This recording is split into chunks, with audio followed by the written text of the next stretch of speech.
Step away from the vehicle right now. Don't make me repeat myself. There is no way a woman like you owns a car like this." The words cracked through the sweltering August air in the Lenox Square parking lot, slicing straight through the quiet hum of weekend shoppers like a whip. Before I take you deeper into what happened next, tell me, where are you watching from? Make sure to subscribe to the channel and tap the like button so more people can hear stories that need to be told. Judge Alicia Harper, 44 years old, respected in every legal circle from Atlanta to Washington, D.C., froze for a moment, not out of fear, but out of the familiar sting those words carried. She stood beside her father's prized 1970 Cadillac Eldorado, its deep maroon paint gleaming under the sun, the chrome trim catching streaks of light that felt almost out of place against the shadow now falling over her. She had just pulled in, stepping out with her leather briefcase, embossed with the gold seal of the United States District Court, tucked neatly under her arm. But to Officer Ethan Ramsey, a 14-year veteran with a badge number that had crossed too many complaint forms, the sight wasn't one of a professional woman enjoying her Saturday. It was, in his mind, a crime scene. And Jacob Pierce, the rookie at his side, carried an expression that could only be described as a smirk in search of a reason to escalate.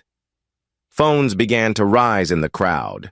A young student named Zoe Thompson, standing by the crosswalk in her Morehouse hoodie, had already gone live on Instagram.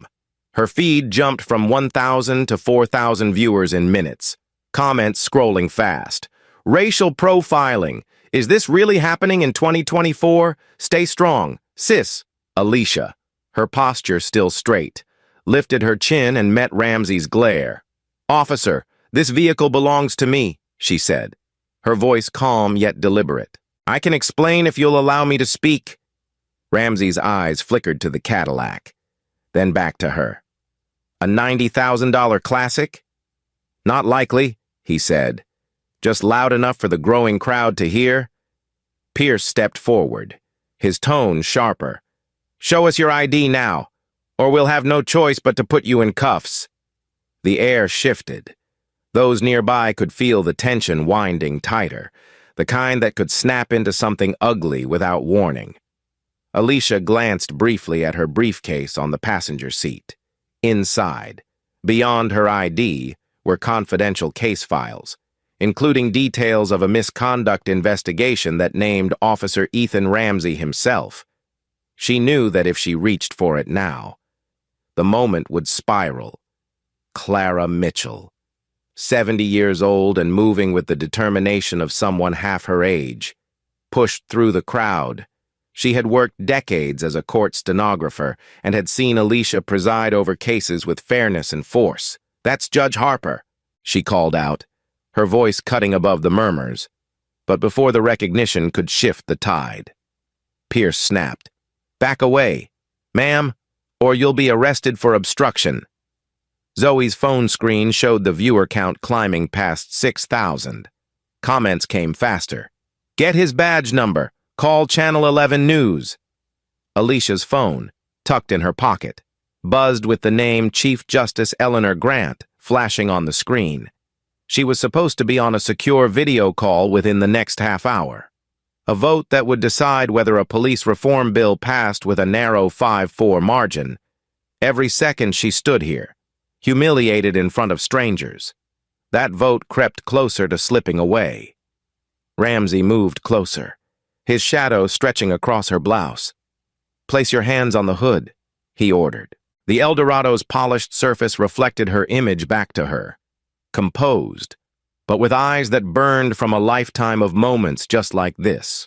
Moments where she had to decide between defending herself and de-escalating for survival. She placed her hands on the hood, her gold watch glinting in the sunlight, and said nothing. The crowd swelled to over 30 people, their phones up like a wall of lenses, documenting every twitch, every word, every shift in tone. Javier Torres, the mall security guard, hovered at the edge, unsure whether to intervene. "Officers, "This is causing a scene," he said, his voice tentative. Pierce didn't even look at him. "Police matter. Step back." Zoe repositioned her phone for a better shot, narrating under her breath. "They've got a judge. Yes, a judge. Hands on the hood like she's a suspect. This is why we need reform." Alicia breathed in slowly, counting the seconds, calculating her next move. She could assert her rights now, cite the Fourth Amendment, demand a warrant. But she knew Ramsey was already looking for the smallest reason to call resisting. She could feel the weight of Pierce's stare, his eagerness to notch an arrest on his belt. "Officer, I have no obligation to submit to an unlawful search," she said finally, her tone steady as stone. Ramsey leaned in just enough for only she and Pierce to hear. "Keep talking like that, and you'll find yourself in the back of my cruiser before you can say probable cause." The crowd gasped, as if they could sense the line that had just been crossed. Somewhere in that ring of onlookers, someone whispered, "This is going viral." Alicia's phone buzzed again. Chief Justice Grant. This time with the word urgent flashing. The Cadillac. Once a symbol of her father's triumph over a segregated court system, now felt like a stage for the same prejudice he had fought against decades ago. She remembered him polishing the hood on Sundays, telling her, "Dignity is the armor they can't strip from you, even if they try." And here she was, wearing that armor, even as two armed men tried to pierce it with suspicion. Zoe's viewer count passed 1,000. A woman in the crowd began chanting, "Let her go!" Others joined in, their voices a low rumble that could turn into a roar. But Ramsey kept his hand near his holster, and Pierce's smirk hadn't left his face. Alicia glanced once at Clara, who gave the smallest nod, a silent reminder that she was not alone, that every word, every second, was being recorded. Alicia knew the stakes were no longer just about her. This was about every black driver stopped for fitting a description. Every case file she had read where the facts told one story, but the treatment told another. She straightened her back, her palms still flat on the cool metal of the El Dorado. If this was going to be the opening act of a public reckoning, then she was ready to play her part. The August sun bore down, the phones kept recording, and Officer Ethan Ramsey had no idea that the career he was gripping so tightly in his fists was about to slip right through them. Ramsey began to circle the Cadillac like a predator testing the perimeter of its prey, his boots grinding against the hot asphalt with each deliberate step, his eyes scanning the car as if willing it to reveal some hidden crime. "This ride's worth more than you'll make in 10 years, he said loud enough for the crowd to hear, his voice dripping with the kind of disdain that wasn't about the car at all. Alicia kept her head high, her tone even, each word clipped with the control of someone who had been trained to remain unshaken in courtrooms far more hostile than this. "It was my father's," she replied, her voice firm but not raised. "Judge Samuel Harper. The registration is in my briefcase." Pierce laughed sharply, the sound brittle against the tension in the air. "Anyone can say that. You think we just take your word for it?" His eyes flicked to Zoe's phone, the live stream counter now ticking past 12,000 viewers. Comments flying in. "This is racial profiling. Plain and simple. Call her lawyer now. Someone tag the NAACP." Clara, still holding her ground despite Pierce's earlier threat, tried again. "I told you. She's a federal judge," she insisted. But Pierce spun toward her, his voice hard and unyielding. "One more word, and I will arrest you for interfering in an active investigation." Alicia's phone buzzed again, the third time in 5 minutes. Chief Justice Eleanor Grant. She knew why. The Federal Judicial Conference on Police Reform was minutes away from a pivotal vote. 5 in favor, 4 against, and her voice would be the deciding factor. She could feel the urgency pressing at her ribs. Yet she also knew that one wrong move here could mean more than missing a vote. It could mean handcuffs, headlines, and a weaponized narrative against her. Ramsey stepped closer. His presence meant to crowd her space. "Empty your pockets," he ordered. Alicia stared back at him, her breathing steady. "I'm invoking my Fourth Amendment rights," she said, her voice ringing clear enough for those in the back of the crowd to hear. "You have no warrant and no probable cause." Ramsey smirked, tilting his head toward Pierce. "Probable cause, suspected theft. We've got all the cause we need." His hand moved toward the driver's side door, but Alicia's gaze sharpened like a blade. "You'll need a warrant to open that vehicle," she said, the steel in her tone unmistakable. Mall security guard Javier Torres edged forward again, looking from Ramsey to Pierce, then to the gathering crowd that now numbered close to 80. "Officers, this is disrupting shoppers. Management is concerned," he said, but his voice trembled under the weight of their authority. Pierce waved him off like an annoying fly. "Go back to your post. This is police business." Zoe shifted her phone, the battery icon now at 35%, but her grip didn't falter. She spoke into her mic, voice low but urgent. "We've got nearly 15,000 people watching this live. They've been told who she is, and they're still treating her like a suspect, in the background." Murmurs turned into pockets of outrage, whispers of shame and unbelievable passing between strangers. Alicia took in the scene, calculating not just her own moves, but the temperature of the crowd. She knew how quickly a moment like this could spiral, especially with Pierce's fingers twitching near his cuffs and Ramsey's ego swelling under the scrutiny. She also knew that tucked inside her briefcase were sealed case documents naming Ramsey in an ongoing misconduct lawsuit. Davis v. Atlanta PD, a case she was overseeing, if she retrieved her ID. She risked exposing those files in public view, jeopardizing the integrity of the case. If she didn't, she risked the humiliation of being detained in front of the world. The decision was a tightrope over a pit of consequences. Ramsey took another step toward the driver's door, and Alicia shifted her weight subtly, placing herself between him and the car. "Officer Ramsey," she said, her voice calm but layered with warning. "You are dangerously close to exceeding your authority." Pierce scoffed. "She's stalling. Let's just cuff her and sort it out at the station." His words triggered a fresh ripple through the crowd, several voices rising now in protest. "You can't do that! She's done nothing wrong!" The viewer count on Zoe's stream spiked to 18,000. One comment read, "This is going to be on the news tonight." Alicia's phone buzzed yet again, Eleanor Grant's persistence a reminder of the clock she was racing. She weighed her options and decided, no sudden moves. Keep the crowd engaged. Let the cameras roll. The more public this got, the less likely they were to risk an outright false arrest. Pierce's smirk had shifted to something more brittle, like he wanted to prove himself, not just to Ramsey, but to the whole crowd watching. Ramsey's eyes darted between Alicia and the Cadillac, his jaw tightening under the scrutiny. "You're making this harder than it needs to be," he said finally. But Alicia only replied, "Exercising my rights does not make me difficult. Officer, it makes me an American." That line drew a murmur of approval from the crowd, and even Zoe whispered into her phone, "That's going viral." The asphalt radiated heat upward, but Alicia stood unmoved, her blouse clinging slightly at the shoulders, her briefcase still untouched on the seat.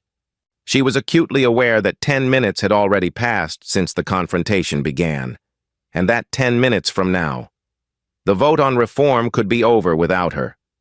But for the moment, she was locked in this battle of wills, every second stretched taut by the weight of power, pride, and principle. Pierce glanced at Ramsey, as if seeking permission to escalate. Ramsey hesitated, not out of mercy, but out of the knowledge that every second they stayed here. More eyes were watching, more phones recording, more reputations teetering on the edge. Alicia, sensing the shift, held her ground even firmer. She knew the stakes now went far beyond her vote or her reputation. They were setting the stage for what the next chapter of this city's conversation on justice would look like. And she was not about to hand that stage over without a fight. Sirens cut through the heavy summer air as two additional patrol cars rolled into the Lenox Square parking lot, lights flashing red and blue across the chrome of Alicia's Cadillac. The crowd parted slightly, the murmurs lowering to an anticipatory hum. From the lead car stepped Sergeant Maria Gonzalez, her calm but authoritative presence an immediate contrast to Ramsey and Pierce's tense, coiled postures. 18 years on the force had taught her to read a scene in seconds. And something in the rigid set of Alicia's shoulders. The phones held high around them, and the sharp tone in Ramsey's voice told her this was more than a simple vehicle dispute. "What's the situation here?" Gonzalez asked, her tone neutral but edged with curiosity. Ramsey wasted no time stepping forward, squaring his stance like a man trying to seize the narrative before it could slip away. "Suspected vehicle theft," he said briskly. "She claims the car belonged to her father, but she refuses to produce proof of ownership." Gonzalez's gaze moved from Ramsey to Alicia, noting the calm, unflinching way the woman met her eyes. Zoe's live stream surged past 25,000 viewers as hashtags like Justice for Alicia and Police Reform began trending, pushed along by shares and retweets from local activists and journalists. The tension in the parking lot had now spilled onto screens far beyond Atlanta. Channel 11 reporter Sophie Bennett, having spotted Zoe's feed, arrived on scene with her camera crew, the bright red microphone in hand, ready to capture what she already sensed was a story that would dominate the evening news. Clara seized the opportunity, her voice firm despite the heat and the stares. "That is Judge Alicia Harper, a federal judge. She's being harassed," she said. But Pierce turned toward her, taking a step as if to shut her down again. Gonzalez's voice, steady and commanding, cut him off, let her speak. It was the first break in the chain of intimidation, and Alicia recognized it instantly. Her phone buzzed again, Chief Justice Eleanor Grant's name flashing for the fourth time, the urgency almost radiating from the screen. The conference was minutes from a crucial vote, one that could alter the course of police accountability legislation across the country. Missing it would be more than a personal failure. It would be a blow to the reform she had fought to advance. "Officers, I need to make a call to resolve this," Alicia said, her voice still calm but unmistakably commanding.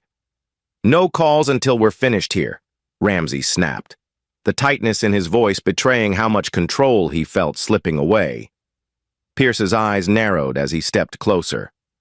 "Hands behind your back," he ordered, reaching for his cuffs. The collective gasp from the crowd was immediate. Phones lifting higher, recording every twitch of muscle, every flicker of expression. Gonzalez stepped in between them, raising a hand. "Hold on. Let's see the registration first," she said, turning to Alicia. "Where is it?" Alicia nodded toward the Cadillac. "In my briefcase, but it also contains confidential court documents protected by attorney-client privilege." Ramsey's lip curled. "We can take a quick look." But Alicia's voice cut through him like a clean blade. "You will need a warrant. Officer Ramsey, I'm sure you know the Fourth Amendment still applies in this parking lot." Sophie Bennett's camera zoomed in on Alicia, catching the slight rise in her chin, the way she spoke with measured precision, each word heavy with the weight of both law and lived experience.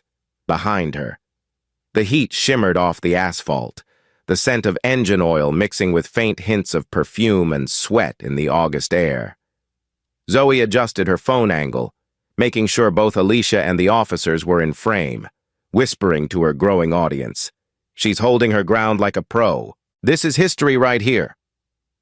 The crowd now stood in complete silence except for the occasional click of a phone camera or the murmur of someone relaying updates to a friend over the phone. Gonzalez's eyes narrowed slightly at Ramsey. "If she says it's confidential, then we respect that until we have legal grounds otherwise," she said, her voice leaving no room for argument. Ramsey's jaw tightened. His authority publicly checked for the first time since this began. Pierce shifted uncomfortably, the swagger in his stance dimming. Though his eyes still carried a flicker of defiance, Alicia could feel her pulse quicken, not from fear, but from the calculated awareness that this was the tipping point. The moment could go either way: escalate into a full public arrest or pivot toward a grudging acknowledgement of her rights. She wasn't going to let the decision be made without her steering it. "Sergeant," she said, turning her attention fully to Gonzalez. "This is not just about a car. This is about an abuse of authority unfolding in real time. With 25,000 witnesses and counting, I suggest we resolve this before it becomes an even larger incident for your department." Gonzalez gave a small nod, the subtlest acknowledgement that she understood the stakes. Ramsey, however, wasn't ready to relinquish control. "We still have cause," he muttered. But the words lacked the force they had carried earlier. Zoe's viewer count ticked past 3,000, and the live chat became a torrent. "She's brilliant. He's cooked. Sergeant knows what's up." Sophie Bennett's cameraman shifted to capture the growing tension between the veteran sergeant and the two male officers, the kind of dynamic that often spoke volumes without a single raised voice. Alicia's phone buzzed again, this time a text from Chief Justice Grant. "We vote in 8 minutes. We need you." She could feel the clock pressing down, but she wasn't about to rush and give Ramsey the satisfaction of thinking she'd back down out of desperation. Instead, she let the silence stretch for a moment, letting the discomfort settle where it needed to. Then, "Carefully," she said. "The registration is in my briefcase. As I've said from the start, I will open it in your presence, Sergeant Gonzalez, and yours alone, so that the confidentiality of its contents is preserved. That is my offer." Gonzalez considered her for a beat, then nodded once. "That's reasonable." Ramsey opened his mouth to object, but Gonzalez didn't even look at him when she said, "Stand down." And just like that, a fracture in the authority that had boxed Alicia in began to widen. The moment wasn't victory yet, but it was a foothold, and Alicia intended to use it. Alicia's voice came out calm, precise, and resonant enough to slice through the thick August air. "Officer Ramsey, badge number 5173, I am Judge Alicia Harper of the United States Federal District Court. My identification is in my briefcase." The effect was instant. For a second, the entire parking lot seemed to still, like the moment before a summer storm breaks. Zoe's live stream counter jumped fast. 35,000, then 42,000, then 5,000, viewers flooding in as the revelation rippled outward. Sergeant Gonzalez gave a slow nod. "Retrieve it." "Slowly," she instructed, her tone steady but edged with the authority of someone who had seen this kind of scene turn bad in seconds. Alicia moved deliberately toward the Cadillac, opening the passenger door with care, aware of the dozens of phones tracking her every movement. She set her briefcase on the hood, its deep brown leather worn smooth with years of use, the gold federal seal in the center catching a flash of sunlight. With a quiet click, she flipped it open, revealing neatly arranged files, a fountain pen, and in a clear sleeve, her federal judicial ID, the laminated card, bearing her photograph and the signature of the Chief Justice, left no room for doubt. She held it up so Gonzalez, the crowd, and the cameras could see. Ramsey's face blanched, his jaw tightening but his eyes unable to hide the shock. Pierce's smirk fell away, replaced by something close to unease. The crowd reacted in a wave, murmurs, gasps, and the low thrum of outrage. Clara straightened, a look of quiet triumph crossing her face. Sophie Bennett, microphone in hand, stepped forward, her cameraman keeping a tight frame. "Judge Harper, can you comment on what just happened?" Alicia turned toward the crowd, her voice rising with measured force. "This is not a misunderstanding. This is racial profiling. You saw a black woman standing next to a valuable car and assumed theft. Her words struck hard, the truth in them undeniable. She reached back into the briefcase, producing a folded document. This is the registration for this vehicle, issued 3 years ago, transferring ownership from my father, Judge Samuel Harper, to me. This was his car, his pride, his legacy. She fixed her gaze on Ramsey. Your assumptions today violated my rights. Do you know the statistics? In Atlanta, your precinct stops black drivers 32% more often than white drivers, yet finds contraband 20% less often in those stops. That's not good policing. It's bias. And it's unlawful. Ramsey swallowed hard. I followed protocol, he muttered. But Alicia didn't blink. Protocol that violates 42 U.S.C. Section 1983, protocol that has cost this city over $1.5 million in civil rights settlements in just the past 5 years. How many of those cases were yours? Officer Ramsey, should we count them for the cameras? Zoe's viewers erupted in the chat, messages streaming in. She's killing it. He's finished. Post his record. Pierce kept his eyes down now, his earlier bravado gone. Gonzalez remained still, her gaze steady. But there was a flicker of respect in the way she looked at Alicia. Clara stepped closer, a supportive hand resting lightly on Alicia's shoulder. Sophie's camera caught every detail, the set of Alicia's jaw, the way Ramsey shifted his weight like a man suddenly aware of the ground disappearing under him. Alicia slid her ID and registration back into the briefcase, closing it with a firm snap. The difference between law and abuse of power, she said slowly, is knowing when to step back. Today, you had the chance to ask, to listen, to respect. Instead, you chose to assume. A man in the crowd called out, "Tell it, Judge," and scattered applause followed, swelling enough to be heard over the hum of traffic in the distance. You wear a badge. Officer Ramsey, Alicia continued. And with that comes a duty greater than your ego or your assumptions. You are entrusted to serve and protect. You failed in that today. The words landed heavy, unarguable. Gonzalez stepped forward. Judge Harper, perhaps we can speak privately, she suggested, but Alicia shook her head. No. Sergeant, this began in public. It will end in public. The people here, and the thousands watching, deserve to hear it. The crowd responded with cheers and calls of agreement. Pierce shifted uncomfortably, his hands fidgeting, clearly wishing he were anywhere else. Alicia turned back toward the cameras. This is exactly why reform is not optional. This is why policies must change, why training must change, and why accountability must be real. Because today it's me, tomorrow. It could be someone without a title, without an audience, without a live stream. Zoe's phone caught the moment perfectly, the comments exploding with support. Sophie exchanged a quick glance with her cameraman. This was not just a news segment anymore. It was a story the entire city would be talking about. Alicia placed her briefcase back into the Cadillac, resting one hand on the door frame. Not to leave, but to stand her ground. Ramsey said nothing, but the look on his face told the truth. He knew his career had just taken a turn he couldn't control, and the whole country might soon know it too. Commissioner Daniel Mitchell arrived with the kind of quiet authority that didn't need flashing lights or raised voices to make its presence known. A 27-year veteran of law enforcement and the nephew of Clara Mitchell.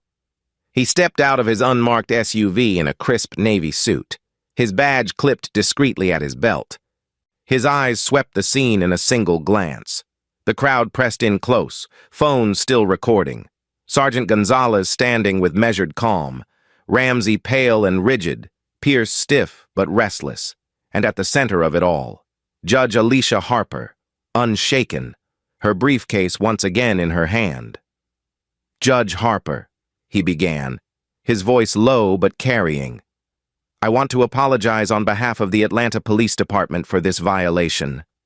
Alicia met his gaze steadily. Commissioner, apologies are words. What happened here today is part of a systemic failure, and I'm supposed to be casting a deciding vote on police reform at a federal conference that started 20 minutes ago. She reached into her briefcase, pulled out a slim silver digital recorder, and held it up so that both the commissioner and the cameras could see. Everything said and done here is documented. Georgia Code Section 161162. It's legal, it's admissible, and it's going to the right committees. Ramsey's knees visibly softened, the weight of the moment settling on him like a lead vest. His gaze darted from the commissioner to the crowd, as if searching for an escape that didn't exist. Pierce muttered under his breath, "We're done." But the mic on Zoe's phone picked it up, sending her live stream viewers, now over 9,000, into a frenzy of comments. Yes, you are. Accountability time. Don't let them walk away. Alicia turned slightly, speaking not just to Mitchell, but to the nation watching through hundreds of live feeds. Black drivers in Atlanta are stopped at rates 32% higher than white drivers, yet are less likely to be found with contraband. This disparity has cost taxpayers $1.5 million in settlements. Officer Ramsey's record alone includes 20 excessive force complaints. And today, in broad daylight, with witnesses and cameras, he added another act of bias to that record. Pierce straightened slightly, seizing a moment to defend himself. She was resisting, he said sharply, but Alicia's response was instant, cutting, and unshakable. Resisting? I invoked my constitutional rights, rights you swore to uphold. Invoking the Fourth Amendment is not resistance. Officer Pierce, it is citizenship. The crowd erupted with shouts of approval. Even some in the back began chanting justice for Alicia, a chant Zoe's viewers quickly mirrored in her comment stream. Commissioner Mitchell took a slow breath, glancing at Gonzalez, then at Ramsey. "Ethan," he said, the informality almost startling. "Do you understand how deep this goes? This isn't just about you in a car. This is about the credibility of this department, the trust of the public, and whether or not we survive the next week without calls for a full federal investigation." Ramsey looked down, jaw clenched, but his silence was as damning as any admission. Sophie Bennett, still holding her microphone steady, stepped in just enough to keep the camera frame tight. "Judge Harper, will you be pressing charges?" Alicia's eyes didn't leave Ramsey's face as she answered, "I will be pursuing every lawful avenue available. But today, I'm more interested in ensuring that what happened to me never happens again. To anyone." She shifted her focus back to Mitchell. "That starts with real accountability, not just for these officers, but for the systems that trained them to see my skin color before my credentials." Gonzalez spoke up then, her voice even but firm. "Judge Harper, you have my full cooperation in any review process. I've seen too many of these situations end badly. You handled yourself with more composure than most officers manage under stress." Alicia gave her a brief nod of acknowledgement before turning back to address the entire gathering. This is why the vote happening right now matters. This is why reform can't wait. If officers can look at a black federal judge and still assume she's a criminal, imagine how they treat those without titles, without power, without a live stream to protect them. The crowd murmured in agreement, the hum of conversation mixing with the whir of camera equipment and the occasional ring of a phone. The heat pressed down, but no one moved to leave. The moment felt too significant to walk away from. Alicia raised the recorder again. "Everything said here is now evidence, and I intend to make sure it's not buried in a report or lost in some archive. This will be heard." Ramsey's shoulders slumped, the defiance bleeding out of him. Pierce, on the other hand, looked ready to argue again, but a sharp glance from the commissioner kept him silent. Mitchell spoke quietly, but his words carried. "Judge Harper, I can't change what happened in the last 30 minutes, but I can commit to ensuring what happens in the next 30 days will set a new standard. If you have demands, I'm listening. Alicia didn't hesitate. Mandatory body cameras for every officer in the city, with footage stored independently from the department, quarterly bias training led by civil rights attorneys, and a civilian oversight committee with full subpoena power, no exceptions, no delays. Mitchell's eyes narrowed in thought, but he didn't refuse. You'll have my written commitment before the day is out. Zoe's audience blew up again. Hashtag Justice for Alicia began trending nationally, with major news outlets picking up the stream. Clara stepped forward, putting herself beside Alicia, a symbolic alignment of two women who had served justice in different eras, both understanding the cost of standing firm. The commissioner gestured to Ramsey and Pierce. You're both relieved from duty pending review. Sergeant Gonzalez will escort you back to headquarters. Gonzalez stepped up immediately, her hand resting lightly near her holster, not in threat, but in a subtle reminder that authority now flowed in a different direction. Ramsey didn't look back at Alicia as he walked away, but his gait was heavy, each step the sound of a career unraveling. Pierce followed, eyes darting toward the cameras before dropping to the asphalt. Alicia watched them go, her face unreadable but her grip on the briefcase tightening ever so slightly. She knew the moment wasn't over. It was just changing form. The battle would move from the hot asphalt of Lenox Square to the cooler, more calculated chambers of policy and law. But for now, she had held her ground, and the world had seen it. Mitchell turned back to her one last time. Judge, I'll make sure you get to your conference, and I'll be there when the legislation passes. Alicia nodded once, stepping toward her Cadillac. As she reached for the door handle, the chant rose again from the crowd, louder this time. Justice for Alicia! Justice for Alicia! Zoe's phone captured every second, the viewer count cresting past 100,000. Somewhere across the city, televisions would soon replay the scene, and in homes far beyond Atlanta, people would talk about the day a judge stood her ground and made the system listen. Alicia stood in the open space between the Cadillac and the tightening ring of onlookers, her expression unreadable but her presence commanding, as she turned to face Ramsey with the kind of measured certainty that made courtrooms fall silent. Her voice, though calm, carried the weight of finality. Officer Ramsey, she began, I am giving you 3 options, and you will choose one right here, right now, in front of these witnesses, these cameras, and your commissioner.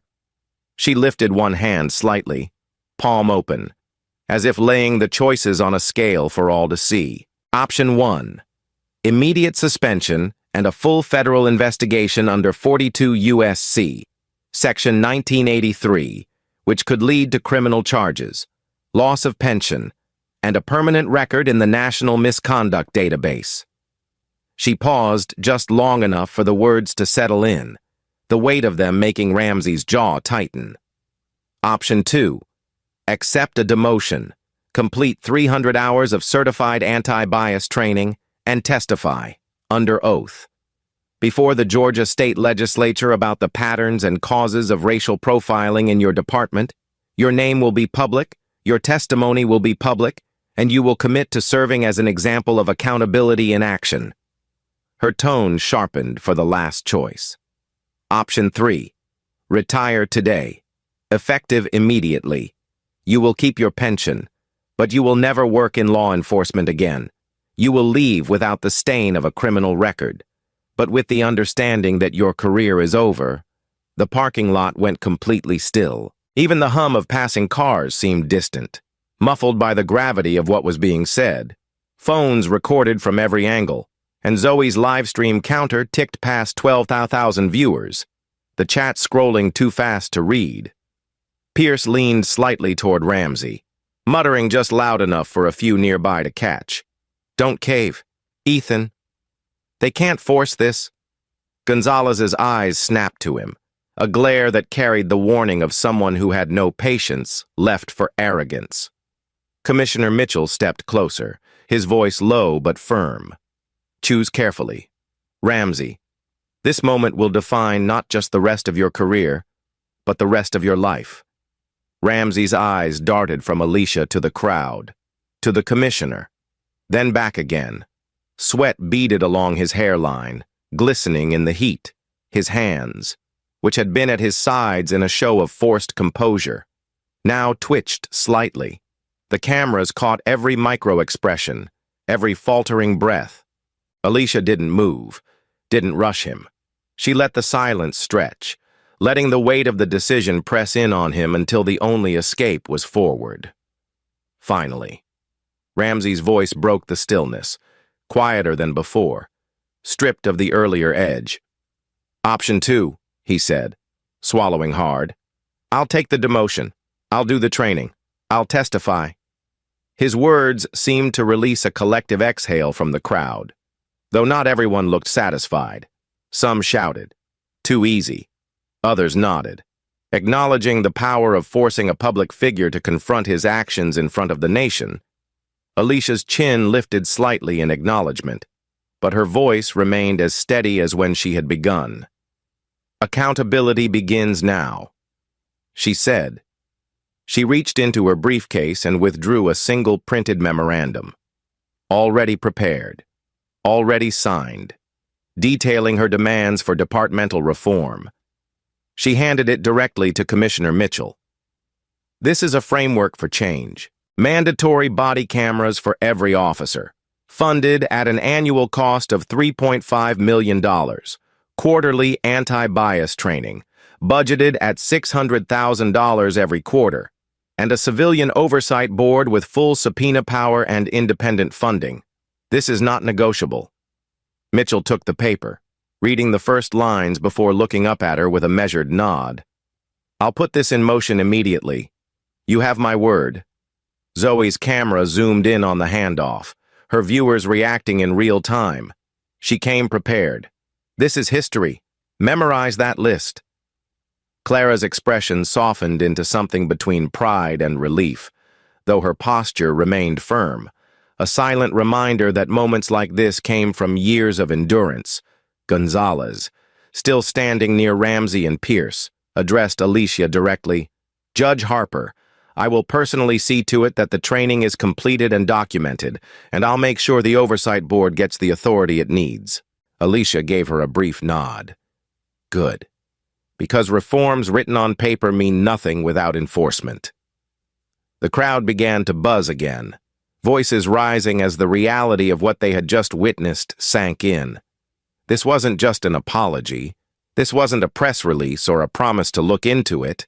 This was a public agreement, captured from every angle, that could not be quietly walked back once the cameras were gone. Sophie Bennett leaned toward her cameraman, whispering urgently, "We lead with this. It's not just a confrontation. It's a policy shift happening live." Ramsey stood stiff, as if trying to hold on to the fragments of authority still left to him. Alicia turned toward him one last time. "Officer Ramsey, you've made your choice. You will be held to it, and you will understand, by the end of your training and testimony, what it feels like to truly serve justice instead of undermining it." Ramsey didn't respond, his eyes fixed somewhere far past her, but his shoulders had dropped, the fight drained from his frame. Pierce shifted uncomfortably, perhaps realizing that his own actions had not gone unnoticed by the crowd or the cameras. Alicia stepped back toward her Cadillac, but she didn't get in just yet. She addressed the crowd instead, her voice strong enough to carry over the noise. "This is why we cannot wait for reform, because every day without it is another day someone is humiliated, silenced, or worse, without the chance to stand here and fight back. Today, I had the law, the cameras, and the witnesses on my side. Not everyone will, and that's why we fight for them." Her words drew applause, not the raucous kind of a rally, but the steady, deliberate clapping of people who understood they were standing in the middle of something that would ripple far beyond this parking lot. Gonzalez led Ramsey and Pierce toward the commissioner's SUV, their steps slow, their silence heavy. Mitchell remained with Alicia for a moment longer, glancing down at the memorandum in his hand as though already envisioning the battles ahead to make it real. Zoe, still streaming, panned her phone across the crowd, then back to Alicia. "For everyone watching," she said into the mic. "This is what accountability can look like when people refuse to back down." In the live stream comments, someone posted, "Bookmark this day. It's the day the tide turned." Alicia finally opened the driver's side door, resting one hand on the roof of the El Dorado, its maroon paint still gleaming under the relentless sun. The crowd began to disperse, but the energy lingered in the air, a mix of relief, resolve, and the quiet knowledge that change had just taken its first visible step forward. And as Alicia slid into the driver's seat, the commissioner gave her one last nod, a silent promise that this moment would not be forgotten or undone. 8 months later, the city of Atlanta looked and felt different, not simply because time had passed, but because what had happened in that Lenox Square parking lot had set in motion changes that could no longer be ignored. Officer Ethan Ramsey had completed his 300 hours of anti-bias training under the direct supervision of civil rights attorneys and community advocates. The man who once stood rigid with defiance now spoke in halting, uncomfortable sentences before the Georgia state legislature, recounting his actions toward Judge Alicia Harper and the systemic biases that shaped them. His testimony, broadcast live to more than 2 million viewers, helped push the Georgia Accountability Act into law. The bill required body cameras for every officer in the state, quarterly anti-bias training, and civilian oversight boards with full subpoena power. Within 6 months, the Atlanta Police Department saw an 18% drop in civilian complaints and saved over $3 million in reduced settlements. These were not abstract numbers. They were evidence that accountability, once enforced, worked. Alicia's own role reached far beyond that one day. She founded the Samuel Harper Justice Foundation in honor of her father, dedicated to mentoring young black attorneys and supporting community-led policing initiatives. The foundation's first annual conference drew judges, lawmakers, and activists from across the country, eager to learn how a single confrontation could spark measurable reform. Zoe Thompson, whose live stream had captured every second, received the National Student Journalism Award. Her footage was studied in journalism schools and cited in legal discussions about transparency. Clara Mitchell, who had once pushed through a crowd to defend Alicia, now chaired Atlanta's Civilian Oversight Board, running investigations with a transparency the city had never seen. Pierce's career stalled completely. Repeated citizen complaints and his failure to adapt to the department's new oversight protocols led to a permanent reassignment to desk duty. The swagger he once carried on patrol was gone. Lenox Square itself became a symbol of progress. Mall management funded a $700,000 civil rights awareness campaign and installed bias reporting stations throughout the property. The ripple effects stretched beyond Georgia. Within a year, 40 states had introduced similar laws, citing the Georgia Accountability Act as their model. Civilian oversight boards appeared in cities where the idea had once been dismissed outright, and body camera footage that was once locked away was now routinely released to the public under strict timelines. For Alicia, the maroon 1970 Cadillac El Dorado remained a living symbol. It had been a stage for humiliation and a platform for justice. At the foundation's first gala, she had it polished to perfection and parked it next to the stage under the ballroom lights, a reminder that history could be written anywhere, even in the heat of a parking lot confrontation. The words she had spoken that day became the foundation's motto, engraved on plaques and printed in programs. Bias plus assumption equals injustice, evidence plus accountability equals change. The phrase appeared on courtroom walls, in classrooms, and in the captions of thousands of social media posts. Zoe's original live stream had been viewed over 20 million times. Teachers used it in civics classes, and police academies showed it to recruits as a lesson in de-escalation and bias recognition. Even Ramsey, in a rare interview, admitted that watching himself on that footage had been a wake-up call. The Samuel Harper Justice Foundation expanded rapidly, offering scholarships for law students, funding wrongful conviction appeals, and hosting quarterly community forums where residents could speak directly to policymakers. Alicia insisted that police representatives attend, not to defend themselves, but to listen. At first, those meetings were tense, but over time, they became genuine dialogues. Gonzalez joined the foundation's advisory board, continuing to serve as a bridge between law enforcement and the community. She often told new recruits, "The badge is not a shield to hide behind. It's a promise you keep every day." The spot in the Lenox Square parking lot where it all began now bore a small bronze plaque. It read, "Bias plus assumption equals injustice. Evidence plus accountability equals change. In honor of Judge Alicia Harper and the citizens who stood with her on August 17, 2024. Visitors stopped to take photos, some leaving flowers or handwritten notes. By the end of that first year, Alicia stood on the steps of the federal courthouse, flanked by Zoe, Clara, Gonzalez, and a group of young attorneys from her mentorship program. Reporters gathered as she addressed the crowd. What happened last August was not the end of a story. It was the beginning of one. We didn't just demand change, we built it, and we will keep building, because justice is not a destination, it is a practice, that night. As Alicia drove home in the Cadillac, the city lights reflecting off its hood, she thought about her father's words, the ones he had repeated every Sunday as they polished the car together. Dignity is the armor they cannot strip from you, even if they try.